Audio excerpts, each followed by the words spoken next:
बच्चों के हालात पे बात करें तो हमारे बच्चे को 7 साल में 700 गालियां याद हो जाती हैं। जितनी देर चाहो बिना सांस लिए हमारा बच्चा गाली देता रहता है। और तकलीफ इस बात की है कि 18 साल का जवान हो जाता है बंदा, लेकिन जब दूल्हा बनता तो पूछता कि ये नफल कैसे पढ़े जाने। सोचने वाली बात है। कह रहे हैं नफल कैसे पढ़े जाने, आज तक इसे कहना भी नहीं आया।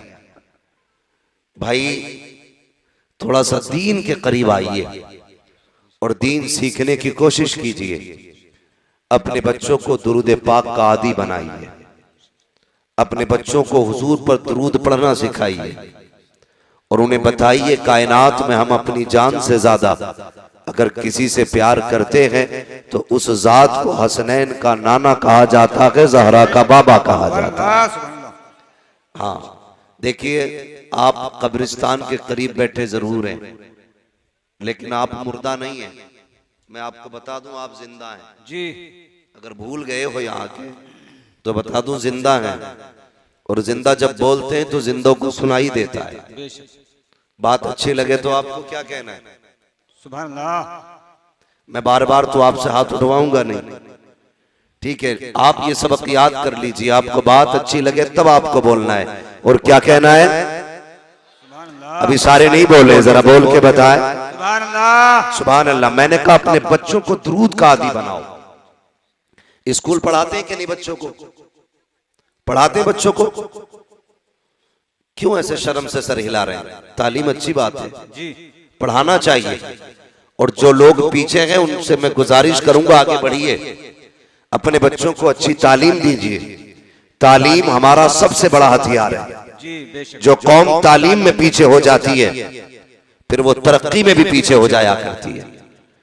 और एक बात करूं, बहुत बढ़ के एक बात कहूंगा, बुरा ना मानना, आज डॉक्टरों की कमी नहीं है। MBBS रोड पे अगर आप निकले तो 8-10 आपको तख्तियां MBBS की लगी मिल जाएंगी।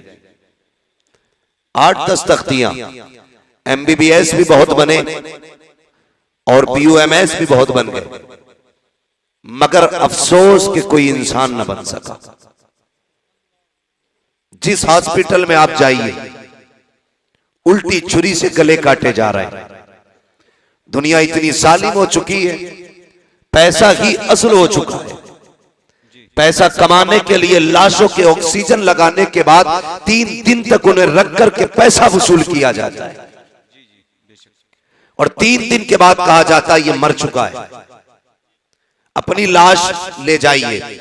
जब फैमिली वाले लेने के लिए आते हैं तो उसी हॉस्पिटल का एक मेंबर आके कहता है लाश बाद में मिलेगी, पहले आपको इसकी टोटल फीस जमा करनी पड़ेगी। इलाज नहीं हो रहे, अब लाशों के सौदे हो रहे हैं। मैं तो अक्सर कहा करता हूं यार, अगर तुम्हें यह लगे कि कोई बंदा मरने वाला है तो उसे हॉस्पिटल न लेके जाना, उसे पाक से बिस्तर पे अपने घर में लेटा देना। कम से कम अगर चैन से जी ना सका तो चैन से मर तो सकता है। लेकिन हम करते क्या है? 2 बातें हमें खा जाती हैं। एक तो ये कि अगर हॉस्पिटल ना लेके गए तो दुनिया क्या कहेगी। दूसरा ये कि ये घर में खांसे का बच्चों को तकलीफ होगी। ये सोच करके हम हॉस्पिटल लेके भागते हैं। और हॉस्पिटल की कंडीशन आप देखिए, जिस बिस्तर पे बंदा लेटा है वो बिस्तर भी ना पाक, जो चादर इसके नीचे बिछी है वो चादर भी ना पाक, जो कपड़ा कॉटन का इसको पहनाया गया है वो कपड़ा भी ना पाक। आईसीयू में रखने के बाद मुंह पे ऑक्सीजन लगा दिया गया। अब कोई भी अपना उसके अंदर नहीं जा सकता। पूरे का पूरा स्टाफ ऐसा है जिसे कलमा तो बड़ी बात है, इस्लाम तक नहीं आता।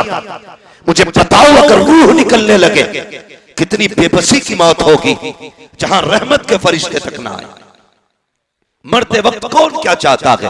हर शख्स ये चाहता है मरते वक्त मेरी रूह आसानी से निकल जाए। क्या कि अच्छा हो तेरे घर के अंदर तेरा बाप लेटा हो, पाक बिस्तर हो, पाक चादर हो, पाक लिबास हो, इधर रूह बदन से निकलना शुरू करे। अगर बेटे को कुरान आता है तो बहुत अच्छा, भतीजे को आता है तब भी अच्छा है, खानदान में किसी को कुरान आता है तब भी अच्छा है। मैं जानता हूँ अगर खानदान में भी किसी को कुरान नहीं आता होगा तो कम से कम बेटों को इतनी गैरत तो आती होगी, मस्जिद जाकर इमाम को बुला करके लाएंगे, वो आके बाप के सरहाने खड़ा होगा, इधर रूह निकलती होगी वो यासीन पढ़ना शुरू करेगा, इधर रूह निकलती होगी वो सूरह रहमान पढ़ना शुरू करेगा। फिर तेरा बाप बेबसी की मौत लगी मरेगा, बल्कि शान से कहता जाएगा इन्हें जाना इन्हें माना, न रखा गैर से काम लिल्लाहिल हम्द में दुनिया से मुसलमान है। नारे तकबीर, नारे रिसालत, मसलके आला हजरत फैजाने कुरान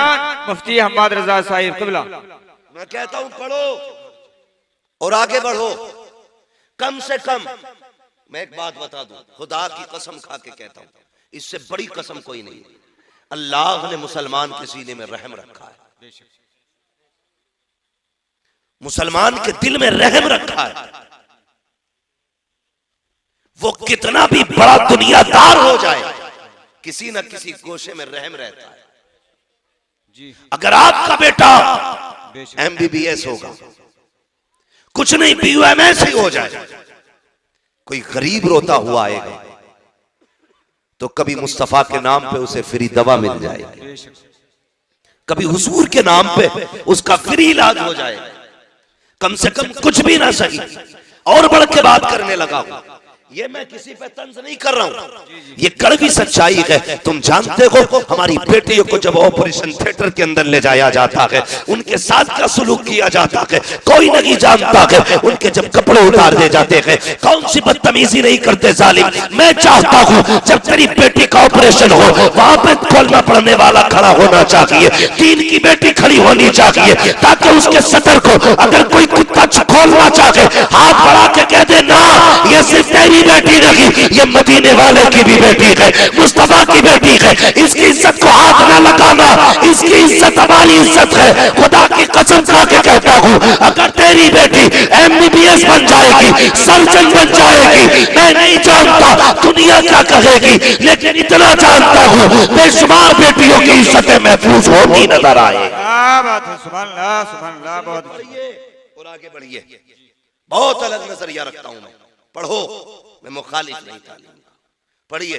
हमारे पास क्या नहीं है कमेटी वालों, अल्लाह आपको सलामत रखे, सिर्फ जलसा न करना, सिर्फ उर्स न करना, अल्लाह तौफीक दे तो पूरा साल हुजूर की उम्मत की खिदमत भी करनी है। जी जी बेशक करेंगे इंशाअल्लाह, सारे वादा करो इंशाअल्लाह।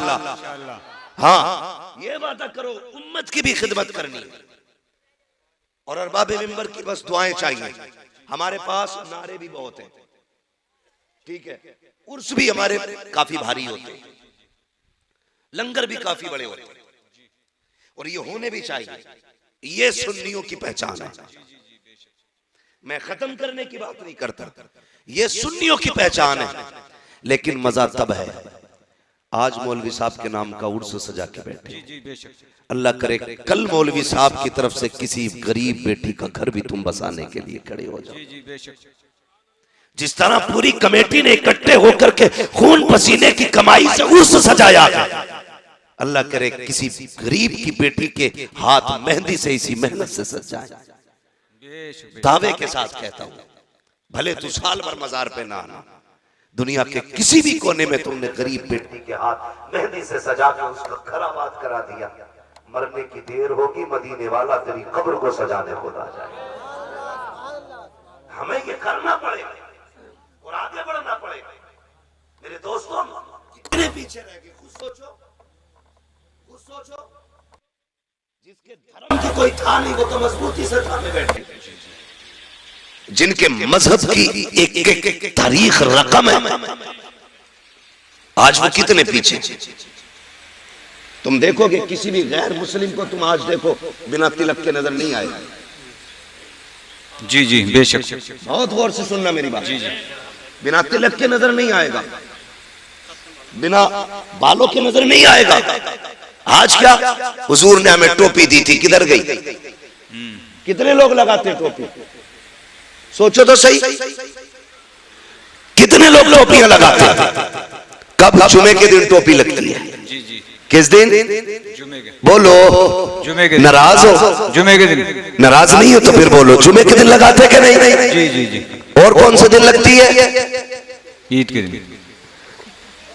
वैसे तो किसी ना किसी के सर पर रोज लगी रहती है, लेकिन मैं वो बात कर रहा हूं जिसमें ज्यादातर लोग टोपी लगाते हैं। दूसरा कौन सा दिन है? अल्लाह सलामत रखे, भाई कह रहे हैं ईद का दिन। और एक दिन और आता है जिसमें सारे लोग टोपी लगाते हैं, वो दिन आता है रबीउल अव्वल शरीफ का दिन, हुजूर की विलादत के दिन। सबके सर पे टोपियां होती हैं। और एक दिन और आता है जिसे मुहर्रम की 10 तारीख कहा जाता है, जिसमें अक्सर लोगों के सर पे टोपी होती है। जब सब टोपी लगा लेते हैं तो हुकूमत हिल जाती है। तो मैंने 4 बार टोपी लगाई, हुकूमत हिल गई। अगर 365 दिन टोपी लगा लोगे तो दुनिया हिलती हुई नजर आएगी। जी जी बेशक। लेकिन लोग कहते हैं, अरे मौलवी साहब तकरीर करना, लोनिया दुपट्टे ना ओढ़ना। तो मैं सीधी बात कहता हूं, जब से लड़कों ने टोपियां उतार दी, बेटियों ने दुपट्टे उतार दिए। बाप टोपी ओढ़ना शुरू कर दे, बेटियां दुपट्टे ओढ़ना शुरू कर देंगे। आदत डालिए बच्चों के, आदत डालिए। गलत मैसेज मत लेके जाना। मेरी बात का ये मत निकालना मैं किसी को सताने आया था, दिल तोड़ने आया था। मैं बताना चाहता हूं, आज शादियां आप देखिए, शादियों में जाओ तो शरीफ आदमी खड़ा नहीं हो सकता। भाई कितने में किया होटल बुक के? 2 लाख में, 5 लाख में। और एक इज्जतदार आदमी अंदर एक लुकमा नहीं खा सकता। हजरत को ले जाना, टहल टाल के बाहर आ जाएंगे, क्योंकि वहां जितने खा रहे हैं सब बैलों की तरह घूम घूम के खा रहे हैं। नीचे बैठ के खाने वाले को तो पागल समझा जाता है। और अजीब लोगों का सिस्टम है। एक ने तो कारी असगर साहब एक ही प्लेट में बिरयानी भी डाली, कोरमा भी डाला, जर्दा भी डाला, कोल्ड ड्रिंक थी, वो दूसरे हालात में पकड़े पड़ा। अब वो खाए कैसे? हालात देखो। जी जी बेशक। और प्लेटें वो कई जगह पे फाइबर वाली, वो फटी कपड़ों पे। बारात आफत में बदल गई। बेशक। हमने 4-4 लाख के मैरिज हॉल तो किए, हमने 10 रुपए का दस्तरखान नहीं बिछाया। हमने 10-10 लाख लगा करके दुनिया की शोहरतें हासिल की। क्या की अच्छा होता? जमीन पे बैठ के मुस्तफा की सुन्नत को जिंदा किया होता। क्या की अच्छा होता? लो एक बात और बता दो, जो खड़े होके खाते हैं उनकी बरकतों का मामला ये है, उसमें डबल खर्चा आता है। जो बैठ के खाते हैं उसमें आधा खर्चा आता है। लोग कहते हैं ये फेंकने में जाया हुआ है। मैं कहता हूं नहीं, तुमने सुन्नत मुस्तफा छोड़ी इसलिए बरकतें उठा दी गई। तू बैठ के खा, खुदा की कसम, जितने खाने में एक बारात का भला होगा उतने खाने में अल्लाह 2 बेटियों के घरों को आबाद है। नारे तकबीर, नारे रिसालत, मसलक के आला हज़रत मुफ्ती हम्मद रजा साहिब क़िबला।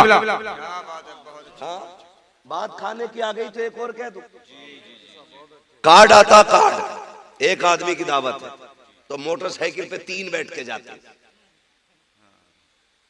समझ रहे मेरी बात? ये बात गौर से सुनना। एक पे 3 बैठ के जा रहे हैं, रास्ते में दोस्त मिल गया, उससे कहते तू भी टंग जा। कई लोगों की ये कंडीशन है देखी ताहिर भाई के पैर रखने जगह नहीं, ऐसे चील गाड़ी बन गया। दावत खाने जा रहे आप, क्योंकि पैर रखने की इतनी जगह ही कब है? वो तो बनी 2 लोगों के लिए थी, 4 बैठ गए, फ्री की खाने गए। पहले एक बात याद रखिए, मेरी बेटी हो या आपकी बेटी, हर बंदा खाना अपने मेहमान के हिसाब से बनाता है। ठीक है जी? और क्या करते हैं, अगर 100 मेहमान उसकी लिस्ट में होते हैं तो 120 लोगों का हर बंदा खाना बनाता है, बच जाए कम ना पड़े। बेशक। और जितनों को दावत देता मैं हूं या आप हूं, उसके रजिस्टर में चढ़े होते कितने लोग खाने वाले। अब अंदाजा लगाइए, एक के साथ एक फ्री आ गया तो उसने बनाया था 120 लोगों का, खाने वाले कितने हो गए? 200 हो गए ना, 100 का डबल हो गया तो 200 हो गया, और कभी कभी 250 भी हो जाते हैं। बेशक। अब ये बताइए ये जो आप एक की दावत पे 3 टन के जा रहे हो, तुम्हारे बाप की जागीर थी? खुद सोच के बताइए, तुम नहीं जानते। एक बाप जब बेटी को रुखसत करता है ना, लोग खाने के ऐप बयान करना शुरू करते हैं। नाक तक भर के खागा और तीली डाल के कहेगा नमक तेज था, हल्दी कम रह गई, बोटियां गला दी। कुछ कहता छोटे पीस होते, मुंह का साइज देख के जाता ना। गुंडागर्दी है ये खाने में भाई। एक गरीब मर गया रोटी पकाते पकाते, तुम किसी के खाने को खाने के बाद कहते हो इसका चावल कच्चा था, नमक तेज था, मिर्च ज्यादा थी, हल्दी कम डाली गई, तेल ज्यादा था। और यार इतना बोलने से पहले जरा पंडाल में जिधर खाना चल रहा है उधर देख तो सही। किसी कोने में बेटी का बाप गर्दन झुकाए खड़ा होगा, वो देख रहा होगा, वो दिल में कहता होगा मालिक रोटी कम न पड़ जाए, मालिक शोरबा कम न पड़ जाए। किसी कोने में खड़े होकर कहता है या अल्लाह आज इज्जत रख लेना, तुझे क्या पता तेरी नजर में तो एक वक्त का उड़द गोश्त है। उस बाप से पूछ उसने इस कुर्तों के लिए कितने दिन ओवर टाइम ड्यूटी की है, उससे पूछ एक वक्त के खाने के लिए उसने कितनी रातों में उठ उठ के मजदूरियां की है, उससे पूछ उसने कितनी मेहनत से एक बारात का खाना बनाया है। जब से बेटी पैदा हुई है इसने नए कपड़े पहनना छोड़ दिए थे, जब से बेटी घर में आई थी इसने घी दूध खाना छोड़ दिया था, जब से बेटी घर में आई थी इसने अपने शौक खत्म कर दिए थे। और तू कहता है खाने में कमी रह गई है। और शर्म कर, शर्म कर, अगर खाने में कमी थी भी तो ना कहता कमी है। अगर कोई पूछता कैसा है कह देता खुदा का शुक्र है बड़ा अच्छा खाना बना है। तेरा इतना कह देने से तेरे पेट में दर्द नहीं होगा, लेकिन इतना जानता हूं अगर तू खाने की तारीफ करता जमीन पर गरीब राजी हो जाता, अर्शों पे खुदा की रहमतें राजी हो। क्या बात है, सुभान अल्लाह, सुभान अल्लाह, बहुत अच्छी, बहुत खूब। पहली बात तो ये करनी है भाई, जितनों की दावत है इतनी जाएंगे, समझ गए? बोलो इंशाअल्लाह। हाँ, जितनों की दावत है उतने ही जाएंगे। और मैं तो कहता हूं अगर तुम्हें पता चले ना कोई बेटी को रुखसत कर रहा है और उसने अपनी इज्जत बचाने के लिए लोगों को दावत दी है खाने की, तुम्हारी खुराक तो रोटी है ना, एक रोटी अपने घर खा के जा, एक रोटी बेटी वाले के दस्तरखान पे खा, एक रोटी बचा दे। खुदा की कसम अगर तेरी छोड़ी हुई एक रोटी से गरीब की इज्जत बच गई, अल्लाह कयामत में तेरी इज्जत की हिफाजत फरमाएगा। सुभान अल्लाह, सुभान अल्लाह। हाँ, सुभान ये बहुत अल्लाह। छोटी छोटी बातें हैं लेकिन ये जन्नत में ले जाने वाली बात। बेशक बेशक। लोगों की इज्जत का ख्याल रखा करो, मान रखा करो लोगों की इज्जत का। अल्लाह आपको सलामत रखे। कोशिश ये करनी है हमें सिर्फ जलसा नहीं कराना है, हमें हुजूर के दीन की भी मदद करनी है, हमें इस्लाम की बेटियों की भी मदद करनी है। और एक बात जिम्मेदारी के साथ कहना चाहता हूं, जो जरूरी बात है वही कहने के लिए आया हूं। कोशिश ये करें, मैंने भी मस्जिद देखी, अल्लाह सलामत रखे उन लोगों को जिन्होंने मस्जिदों को अपने घर से ज्यादा खूबसूरत बनाया है। और इतनी गुजारिश हो रही है जैसे तुमने पत्थर से मस्जिद को सजाया है ना, वैसे सजदे से भी मस्जिद को सजा लेना। जिस खूबसूरती से तुमने मस्जिद बनाई है ना, उसी खूबसूरती से तुम जाकर सफों में भी बैठना। अल्लाह सबका दिल मस्जिद में लगाए, सबको 5 वक्ता नमाजी बनाए। बड़ी प्यारी मस्जिद है और लग रहा था कि हाँ किसी जगह पे बैठे। मगर मेरा एक मशवरा और है, इस वक्त सबसे ज्यादा जरूरी है हमारी खानकाहों, हमारे मदरसों, हमारी मस्जिदों के साथ साथ हमारे अपने स्कूल भी होने चाहिए। जी जी बेशक। हमारे अपने, समझ गए ना मेरी बात? स्कूल, जी जी, जहां हिंदी इंग्लिश पढ़ाई जाती है, स्कूल, समझ गए ना? खानकाहों के साथ साथ हमारे अपने स्कूल भी होने चाहिए। इस वक्त तो हमें मुस्लिम कहां खड़ी है? एक ऐसे दोरागे पे कौम मुस्लिम खड़ी है कि तबाही के अलावा कोई रास्ता नहीं। बेशक। या तो आप अपनी बेटी को जाहिल रखिए और या फिर आप बेटी से हाथ धो बैठिए। बस 2 रास्ते हैं तुम्हारे पास। समझ रहे मैं क्या कहना चाह रहा हूं? या तो जाहिल रखिए आप बेटी को, अगर बेटी को बचाना चाहते हो तो जाहिल रखिए, और पढ़ाओगे तो खो बैठोगे। इसकी वजह यह है कि हमारे अपने स्कूल नहीं है, हमारे अपने कॉलेज नहीं है। लोग कहते नहीं नहीं कोई बात नहीं है, बेटी पे पूरा एतमाद है। मैं बेटियों तक एक बात पहुंचाना चाहूंगा, खुदा की कसम सुनो, दुनिया में जो तुम्हारा बाप तुमसे प्यार कर सकता है वो तुमसे कोई प्यार नहीं कर सकता। बेशक बेशक। लेकिन कमी क्या की हमने अपनी बच्चियों को स्कूल नहीं दिए। वो ट्यूशन पढ़ने जाती हैं, वो स्कूल पढ़ने के लिए जाती हैं। ट्यूशन के नाम पे क्या होता है आप सोच भी नहीं सकते। इस्लाम दुश्मन ताकत है, पूरी प्लानिंग के साथ खड़ी है। तेरी बेटी को घर से कदम निकालने की देर है। मैं नहीं कहता तेरी बेटी गलत है, लेकिन उसे बिगाड़ने में ज्यादा देर नहीं लगती है। इसलिए कि इस्लाम के दुश्मन पैसे भी लिए खड़े, ऐश के सामान भी लिए खड़े हैं, पूरी मदद भी उनके साथ है। जो लड़कियां चाहती हैं वो हो जाता है, इसलिए कि पावर ताकत उनके साथ है। क्या कर सकते हो तुम? कुछ नहीं कर सकते। तुम्हें बताऊं दिल रोया जब मैंने एक वीडियो के अंदर देखा हमारी बेटियां ट्यूशन पढ़ने गई तो वहां के पढ़ाने वाले उनके साथ बदतमीजियां कर रहे हैं। उनको दो लड़कों के बीच में बैठाया जाता है, दो लड़कों के बीच में एक लड़की बैठी होती है। हम ये सोचते हैं बेटी पढ़ने गई है, अरे मती मारी गई है हमारी, हम किस जगह पे चलने लगे हैं? आंखें बंद करके बैठे हो। कल जब बेटी चली जाती है, सोनू मोनू के साथ सोती है, फिर सर पीट के रह जाते हो। कैसे पलट के आएगी? गई हुई इज्जत कभी आया नहीं करती, जाने वाली आबरू कभी लौट के नहीं आती है। जैसे जबान से निकला तीर कभी वापस नहीं आता, जबान से निकली बात कभी वापस नहीं आती है, घर से निकली इज्जत कभी वापस नहीं आया करती है। जब बेटियां बेआबरू हो जाती है, कितना तड़प लो कुछ नहीं होगा। अगर इज्जतें चाहते हो, अपने स्कूल बनाओ, अपने कॉलेजेस बनाओ, उनको तालीम दो और दुनिया को बता दो हम करबला वाले हुसैन के मानने वाले हैं। खानकाहें भी हम बनाएंगे, स्कूल भी हम बनाएंगे। नारे तकबीर, नारे रिसालत, मसलके आला हज़रत, फैज़ाने हुजूर ताजुल शरिया, रज़वियों की तकरीर, नबी के दुश्मनों की फूट गई तकदीर। समझ रहे मेरी बात?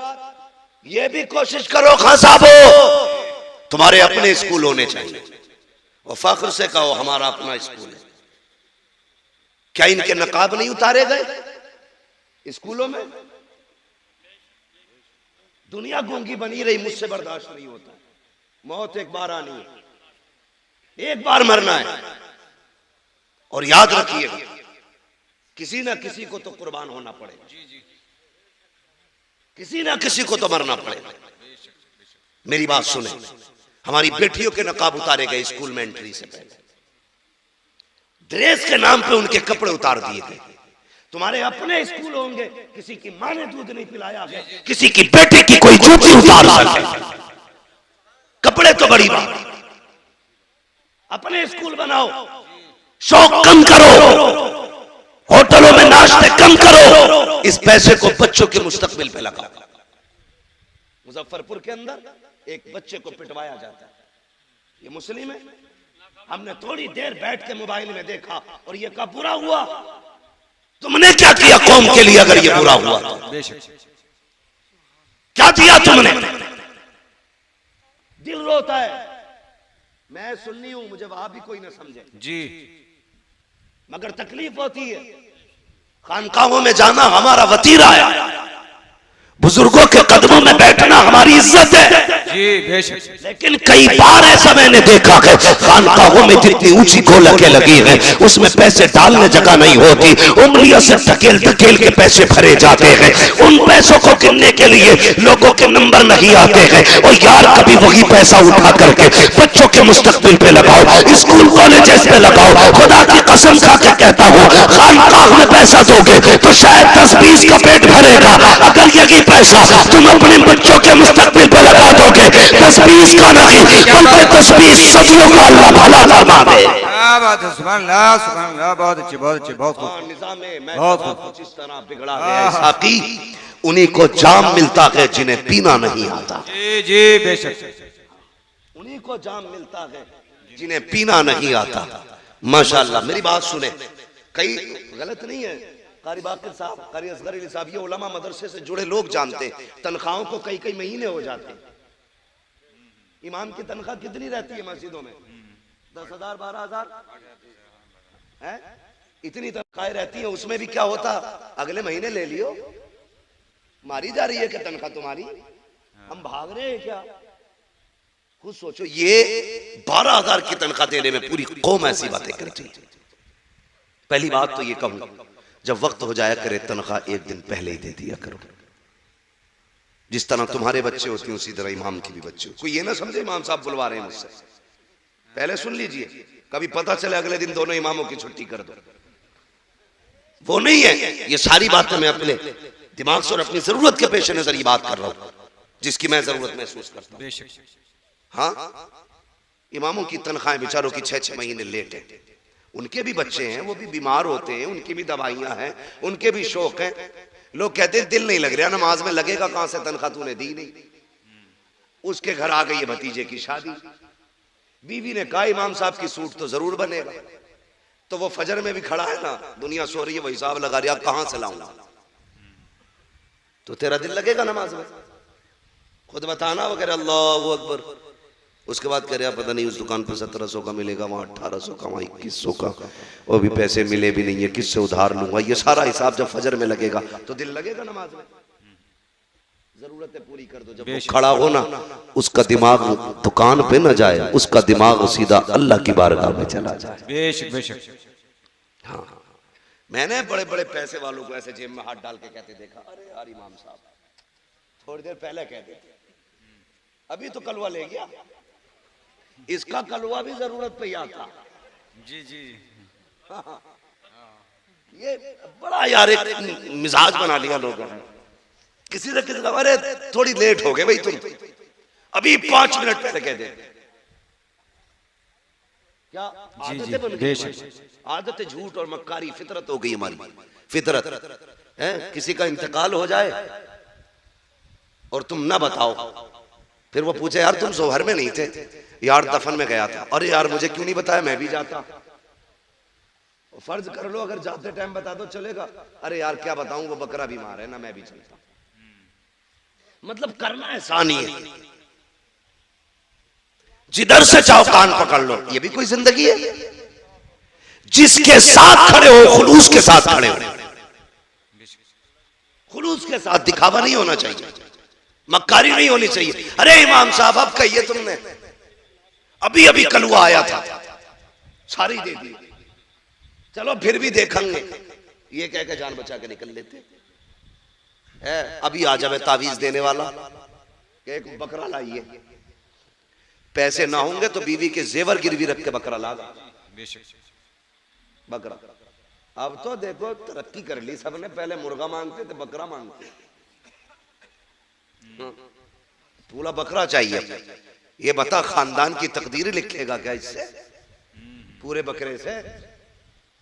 भाई हम तावीजों में और अपनी जरूरत के लिए कुछ भी कर सकते हैं, दूसरे के हक के लिए कुछ करने तैयार नहीं। इन चीजों से निकलिए, खुलूस पैदा कीजिए दिल में। देने वाला कौन है बोलो? सारे बोले कौन देता है? और जोर से कौन देता है? जरूरतें कौन पूरी करता है? अल्लाह करता है ना। उसकी रजा के लिए तू दूसरों के काम चला, वो तेरे काम चलाना शुरू कर दे। हाँ, जब तक तुम अपनी तदबीर हिसाब लगा रहे, 100 रुपए बचा लू भाई, कल इससे कोरमा बनना है, कीमा लाऊंगा 100 रुपए का, मूछ में हाथ मार के खाऊंगा। लाया खरीद के, पक भी गया, अल्लाह ने पेट खराब कर दिया। अब टुक टुक देखते आ, ले भी आया, पक भी गया, खा नहीं सकते। अल्लाह कहता देख ये मेरी पावर है, हम अगर चाहे तो तेरे हाथ में कभी तेरे मुंह में नहीं जाने दे सकते। जी बेशक, हाथ में भी। और कहता जो हम पे भरोसा करता है ना, हम उसे वहां से देते जहां से वो सोच भी नहीं सकता। जी बेशक बेशक, सोच भी नहीं सकता है। इसलिए मेरी गुजारिश है जहां जरूरत है वहां इन्वेस्ट करो। बेशक। लेकिन आज सबसे बड़ा तो दबंग वही है ना जो सबसे ज्यादा इमाम को डरा के रखे।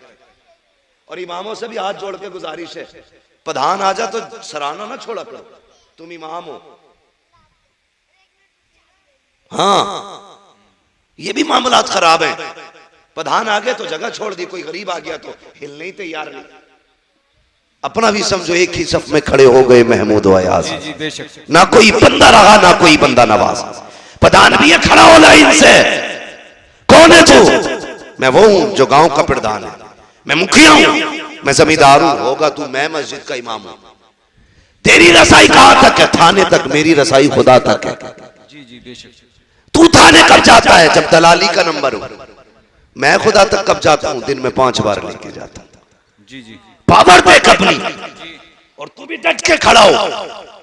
अगर कोई कहे इमामत करनी है मेरी सुननी है, छोड़ दे मुसल्ला, कह देना। भूखे रह सकते हैं, इज्जत के सौदे नहीं कर सकते। और कई लोग ना इस चीज को इनकिसारी कह देते हैं, ये बड़ी आजिज़ी है। ये आजिज़ी नहीं है, चापलूसी है। तेरे पास वो चीज है जिसके बदले में दुनिया की कोई दौलत नहीं लग सकती।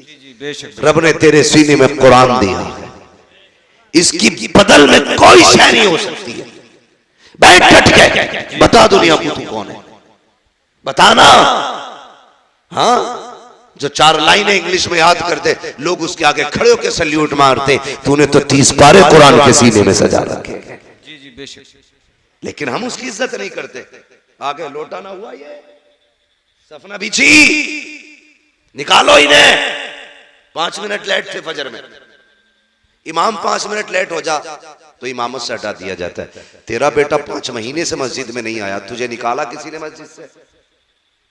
नमाज तो सब पे ही फर्ज है ना, ये इमाम पे ही फर्ज है भाई? बोलो, सब पे फर्ज है। ये नौजवान लोग डर रहे हैं कि मैं कुछ नहीं कहूंगा। सब पे फर्ज है, सब पे फर्ज है ना नमाज, सब पे ही फर्ज है ना। तो ये जो सुबह सुबह जाके इमाम की खाट उल्टी करते हैं, इनकी जिम्मेदारी है घर से निकले तो बेटों की खाट उल्टी पहले करें, उनका हाथ पकड़ के मस्जिद में लाओ। अपने लल्ला को चादर उड़ाते हो, इमाम की चादर खींचते हो, फिर कहते हो निकालो ही नहीं। मैं एक मशवरा देके जाऊंगा, आपकी वो तो मर्जी है, कोई भी कैसे करे। मैं नहीं जानता आपके यहाँ का हिसाब कैसा है। मस्जिद अच्छी है तो यकीन है कि लोग भी अच्छे होंगे। जी जी बेशक। हाँ, मैं सोचता हूँ मस्जिद देखी तो मुझे लगा लोग भी अच्छे होंगे। लेकिन एक फ्री में मशवरा दे रहा हूँ, इमाम को निकालने की जिम्मेदारी अपने सर मत ले लेना, वरना हो सकता पूरी जिंदगी आपको भटकना पड़े। कभी किसी आलिम की बद्दुआ मत लेना, वरना खैरियत नहीं है। कोशिश ये करना, माना कि हाफिज तेरा भतीजा है, चचा है, भाई है, बेटा है, उसे अपना बेटा ना समझ, मुस्तफा का वारिस समझ के उसकी इज्जत किया करो। अल्लाह तुम्हें उसका सवाब अता फरमाए। तो मैं ये कह रहा था, जहां जिस चीज की जरूरत है वहां वो लगाओ। आज हमारे मदरसों की तनख्वाहें मुदर्रिसों की नहीं गई, वहां कोई पैसा देने नहीं जाता, और गोला के नाक तक भरी पड़ी है। नोटबंदी हुई ना तो बोरियों में से गले हुए नोट निकल रहे थे, गले हुए करेंसी गला दी कई कई करोड़ों रुपए की। अगर वही पैसा मदरसे वालों पे होता तो कितने कुरान वाले पैदा होते, कितने हदीस वाले होते, कितने तजवीद वाले होते, कितने तफसीर वाले होते। खुदा की कसम हर घर में कुरान का दरख्त लगा होता। इसलिए जहां जरूरत है वहीं पे पैसा लगाइए, अपने बच्चों को आगे बढ़ाइए। कमेटी वालों, जलसे के साथ साथ हमें बस्ती भी देखनी है, हमें हुजूर की उम्मत के गरीब भी देखने हैं, हमें बेटियां भी देखनी है, अपनी सोसाइटी को भी आगे बढ़ाना है। अगर जरूरत पड़ी तो स्कूल भी देंगे, जरूरत पड़ी तो कौम के लिए अस्पताल भी बनवाएंगे। कोशिश ये करेंगे जो गरीब लोग हैं हुजूर की उम्मत के, उन्हें मुस्तफा के नाम पे फ्री दवाएं मिलनी चाहिए। करेंगे नहीं, लेकिन करते नहीं लोग, सारा पैसा एडवांस रखते हैं। अल्लाह कहता रख, कितना रखेगा? एक फोड़ा निकालूंगा भेजे में, एक ऑपरेशन 10 लाख का बैठाऊंगा, दूसरा कमर में निकालूंगा 20 लाख का ऑपरेशन, वो 4 फोड़ों में तुझे रोड पे ले आऊंगा। वो कहता है यही दौलत गरीबों पे लुटा, फिर देख मैं तुझे मौत भी ऐसी दूंगा कि तुझे मरते वक्त मौत का एहसास नहीं होने दूंगा। सौदे तो करो रब से यार, सौदे तो करो। इसलिए मेरी गुजारिश है, आप अपने पैसे को भलाई की जगह लगाइए, जरूरतमंदों पे खर्च कीजिए, जो जरूरतमंद नजर आए उन पे पैसा खर्च करें। अल्लाह ताला हमारी कौम को दिन दूनी रात चौगुनी तरक्की अता फरमाए। और एक बात बता दूं, जब भी हुजूर पे दुरूद पढ़ने की बारी आए ना, कंजूसी नहीं करनी। क्या नहीं करनी है? कंजूसी। क्या नहीं करनी है? कंजूसी। कंजूसी समझते हैं ना जी। मैं आप ही के इलाके का हूं, आप ही की जबान बोल रहा हूं। कंजूसी नहीं करनी है, बल्कि जब हुजूर पे दुरूद की बात आए तो फिर खुल के हुजूर के नाम पे दुरूद पढ़ना, बेशक बेशक, बढ़ के हुजूर के नाम पे दुरूद पढ़ना। आपको लंगर भी खाना, कितनी डेगे बनती हैं? कई बनती है खिचड़े की 4-5 डेगे बनती। जी जी जी। अल्लाह सलामत रखे। और हमारा तो अकीदा ये इन लंगरों पे हमारी नस्लों के गुजारे। क्या बात है, बेशक। बरेली से आवाज आती है, तेरे टुकड़ों पे पले गैर की ठोकर पे न क्या बात है, झिड़कियां खाए कहां छोड़ के सदका तेरा। तो बच्चों की आदत डालिए दुरूद पढ़ने की। ये जो चुप रह गए ना, इनके बाप ने दुरूद पढ़ना नहीं सिखाया था। ये जो खामोश रहे दुरूद के मौके पर, इनको पढ़ना नहीं सिखाया था। तुम जानते हो दुरूद पाक की बरकत कितनी अहम है। कभी सोच भी लिया करो, अपने बच्चों को दुरूद का आदी बनाओ। अगर बच्चा स्कूल जाए, ड्रेस में देर होती है, माँ कहती ले बेटे ये रहा मोबाइल, थोड़ी देर गेम खेल, अभी नाश्ता बना के लाती हूँ, अभी पराठा बना के लाती हूँ, अभी ड्रेस उठा के लाती हूँ, अभी तेरे जूते लेके आ रही हूँ। बच्चों के हाथ में मोबाइल देके जाते हो। अपने बच्चों से कहो बेटे नाश्ते में 10 मिनट लगेंगे, 10 मिनट तक मुस्तफा पे दुरूद पढ़ना शुरू कर दो। तुम्हारे बच्चे 10 मिनट दुरूद पढ़ेंगे। दावे के साथ कहता हूँ, और यार सुनो तो सही, रोज जब तुम्हारे बच्चे हुजूर पे 10 बार दुरूद पढ़ेंगे, किसी दिन तो हुजूर पूछेंगे ये किसका बेटा है जो रोज दुरूद पढ़ता है, ये किसका लाल है जो रोज मुझे सलाम भेजता है, ये किसका बेटा है जिसने मुझ पे दुरूद भेजा है। कोई कहेगा आरिफ का बेटा है, कोई कहेगा अकील का बेटा है, कोई कहेगा अब्दुल का बेटा है, फरिश्ते कहेंगे अब्दुल रहमान का बेटा है। खुदा की कसम उनकी बारगाह में अगर तेरा नाम आ जाएगा, समझ लेना बेड़ा पार हो जाएगा। इसलिए आदि बनाओ बच्चों को। हम तो दुरूद से दूर है, सलाम से दूर है, बरकतें तो देखो। अल्लाह अकबर। एक बहुत बड़े पाए के बुजुर्ग हैं, सफर कर रहे हैं, वक्त असर का था, वुजू करने की चाहत हुई, चाहते थे नमाज पढ़े, लेकिन इस कसरत से पानी नहीं था जितना आज पानी है। हर जगह पे टंकी लगी है, प्रधान ने टंकियां बनवा दी। अब कोई टोटी बंद करने तैयार नहीं है, खुला है तो खुला है पानी। और मेरे भाई इस्लाम ने बताया था पानी हिसाब से खर्च करना, एक एक बूंद का हिसाब कयामत में देना है। ये इस्लाम हमें सबक देता है। आज लोग कहते हैं वाटर लेवल कम होता जा रहा है, उसी पानी को कम खर्च किया जाए। ये पैगाम तो 1400 साल पहले इस्लाम ने दिया था। मैं कुछ और कहना चाहता हो, आज पानी की कसरत है, कल पानी कहीं कहीं मिला करता था, वो भी कुओं से लोग पानी निकाला करते थे। किसी बस्ती में एक कुआं होता था, किसी इलाके में कुआं होता था, कहीं पे कोई चश्मा होता था, कहीं पे कोई नहर हुआ करती थी। आज हर दरवाजे पे समर से भी लगे गए। पानी की कसरत है। वो बुजुर्ग नमाज के इरादे से है, असर का वक्त है, सफर कर रहे हैं, सामने बस्ती नजर आई, सोचा यहाँ पानी मिल जाएगा। बस्ती के करीब आए, एक कुएं को पाया, सोचा वुजू करूं नमाज पढ़ना है। जैसी गए क्या देखते हैं, पानी तो था, डोल और रस्सी लगी थी। दाएं बाएं देखने लगे, हैरत में थे, क्या किया जाए, पानी कहां से लाया जाए। इतने में एक छोटी सी बच्ची छत से खड़ी थी, देख के कहती है बाबा आपका कुर्ता बता रहा है, आपका मामा बता रहा है, आप कोई अल्लाह वाले हो, आप कोई आलिम दीन हो। हाँ बेटी, कहा क्यों परेशान हो, कब वुजू करना है, नमाज पढ़नी है, कब फिर देर किस बात की है, कब बेटी पानी कुएं में है और कुआं गहरा है, कोई रस्सी लगी है, डोर लगी है, पानी कैसे निकालो, जब पानी निकलेगा तब वुजू होगा। बच्ची मुस्कुरा के कहती है ताज्जुब है आपकी दानाई पर, आप अल्लाह के बंदे हो करके इतना हिसाब लगा रहे हो कि डोल रस्सी आएगी तब पानी निकलेगा। का फिर का ठहरिए, बच्ची करीब आई है, आने के बाद बच्ची ने कुएं की तरफ झांका और अपना थूक कुएं में डाला। जैसी थूका है, पानी किनारे पे आकर रुक जाता है। कहती बाबा अब वुजू भी कर लीजिए, नमाज पढ़ लीजिए। उन बुजुर्ग ने पानी भरा, नमाज पढ़ी है। उसके बाद कहते हैं बेटी बता तो सही, तेरी उम्र इतनी है, तूने कोई नमाज भी नहीं पढ़ी होगी, तुझ पे भी रोजे भी फर्ज नहीं हुए होंगे, तुझ पे अर्ज भी फर्ज नहीं होगा, लेकिन ये तो बता बेटी ये कमाल कहां से लेके आई है, तूने पानी में थूक दिया, पानी ऊपर आ जाता है। बच्ची ने कहा था बाबा जाइए, ये अंदर की बात है, राज में रहने दीजिए। कहा नहीं बेटी बता तो सही, ये कौन सा अमल किया है तूने कि तेरे थूक में इतनी पावर है, पानी किनारे पे आ गया। बच्ची ने कहा सुनो बाबा, मेरी अम्मी जब रात हो जाती है मुझे 1000 दानों की तस्बीह देती है और उस वक्त तक सोने नहीं देती जब तक 1000 मरतबा मैं हुजूर पे दुरूद नहीं पढ़ लेती हूँ। ये सजदों का कमाल नहीं, ये मुस्तफा पे दुरूद पढ़ने के कमाल से बानी। क्या बात है। नारे तकबीर, नारे रिसालत, मसलके आला हजरत, नबी के गुलामों की शान, जन्नत के हैं मेहमान, मुफ्ती हम्मद रजा साहिब क़िबला। आदत डालो दुरूद पढ़ने की, अपने बच्चों को दुरूद पाक सिखाओ। सिखाएंगे इंशाल्लाह, सिखाएंगे इंशाल्लाह। खाली वक्तों में तस्बीह दे दिया करो और ये होड़ लगा दो, जो आज ज्यादा दुरूद पढ़ेगा उसे शाम को ये इनाम दिया। बेशक बेशक लगाओ ये बच्चों में से। जी जी जी। जिसके महीने में सबसे ज्यादा दुरूद होंगे उसे महीने के लेवल का इनाम दिया जाएगा। साल भर में जिसके ज्यादा दुरूद होंगे उस बच्चे को साल भर के हिसाब से सबसे बड़ा इनाम दिया जाएगा। चाल ये फिर देख मुस्तफा कितने मेहरबान होते। जी जी जी। कितने मेहरबान होते। लोग कहते हैं बड़ा जी चाहता है मदीना देखूं, तू दुरूद की आदत डाल ले, हुजूर मदीने से तेरे घर चल के आ जाए। करो ना ऐसे काम, आदत डालो, आदत डालिए, बच्चों को सिखाइएगा।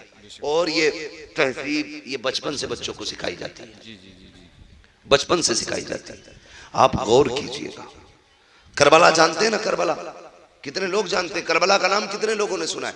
सबने सुना, सबने सुना ना? जी जी। जिन्होंने हाथ उठाए, अल्लाह नजफ अशरफ के रास्ते सबको करबला शरीफ की हाजिरी नसीब फरमा दे। ठीक है जी, सारे लोग करबला को जानते। जी जी। आप पूरी करबला पढ़ डालिए, पूरी करबला। वहां लाशें भी थी, डर भी था, तन्हाइयां भी थी, जंगल था, दहशत थी, गम था, दर्द था, भूख थी, प्यास थी। कौन सा सितम ऐसा था जो करबला में ना था? किसी का एक बेटा मर जाए, लोग कहते हैं कमर टूट गई। सलाम करो सैयदा ज़ैनब को, जिसके सामने बेटों की लाशें भी थी, जी जी, भतीजों की लाशें भी थी, सगे भाई की लाश भी जिसके सामने पड़ी थी। मगर सलाम ज़ैनब तेरी हिम्मत को, खुदा की कसम तूने अली की बेटी होने का हक अदा करके दिखाया था। जी जी बेशक। मैं कहना ये चाहता हूं, इस सब के बावजूद खेमे जले थे, अहले बैत अतार की दौलत लूटी गई थी, लेकिन कोई ये नहीं बता सकता किसी ने अहले बैत की बेटियों को बिना नकाब के किसी का चेहरा देख लिया। हर सितम अपनी जगह था, मुस्तफा की शरीयत अपनी जगह थी। जी जी बेशक बेशक। सैयदा ज़ैनब ने 13 मुहर्रम को सफर शुरू किया। जी जी जी। कितने को? 13। सारे बोले कितने को? 13 मुहर्रम। 13 मुहर्रम को करबला से चले, 27 रमजान को मदीना शरीफ पहुंचे। जोड़ के लगाओ हिसाब कितने बने? मेरे हिसाब से तकरीबन 9 महीने बनते। जी। कितने महीने? 9।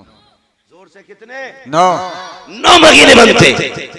लेकिन इस 9 महीने के सफर में सैयदा ज़ैनब जब मदीना शरीफ पहुंची थी तो 72 कुरान मुकम्मल कर चुकी थी।